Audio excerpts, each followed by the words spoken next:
In the past few years, the word sustainability has been used often as people push for a greener world. For those in the dairy industry, like the Glovers, who own Glo-Crest Dairy, being sustainable has long been their objective for more than 2 decades when they got into the dairy business.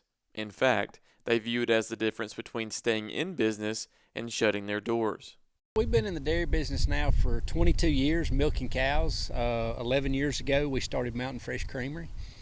Um, at the farm here, we're just like any other dairy. We're here to take care of our animals, our cows. Our goal is to produce as high quality product as we can, and that transitions over to the creamery where it goes straight into a bottle and sold to the consumers. When I first hear the word sustainability, my first thought is how we can stay in business. I think that's the main thing about sustainability is actually being able to continue to farm. Right now in the dairy business especially, it's been really difficult. So, for me, sustainability means how can we figure out ways that we're able to stay in the dairy business. And in the year 2022, in order to stay in business, meeting your bottom line is just the start. As perhaps now more than ever before, consumers demand that the products they buy and the businesses they buy from are working to be sustainable. We're milk producers, so our goal is to provide a high quality product for consumers.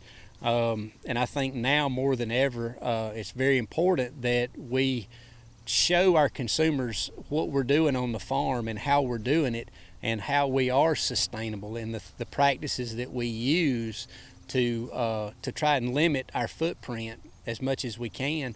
It's for those reasons the Glovers and dairy farmers nationwide have worked hard implementing practices on their operations that are helping them be more sustainable. Things like reusing their water up to 4 times, planting cover crops, and using lagoons to capture waste from their cow barns that can be used as fertilizer for their fields. Practices they say are a great start towards being nothing but a sustainable operation for their sake and for future generations. I believe that as dairy farmers, we're making progress. We're not at perfection yet with sustainability, but it's something that we strive for every day. We don't necessarily live directly on our farm, but I know most dairy farmers live close to their farms or on their farms, so it's important to us, just as it's important to our neighbors, that we take care of our land. Scott and I have 2 children, and we hope that one day, if they choose to come back and dairy farm, that this farm will still be here for them. So it's important for us to take care of our land. Due to dairy farmers' strive towards sustainability, from 2007 to 2017, the carbon footprint to produce a gallon of milk in the U.S. was reduced by 19%. Reporting in Claremont for the Farm Monitor, I'm John Holcomb.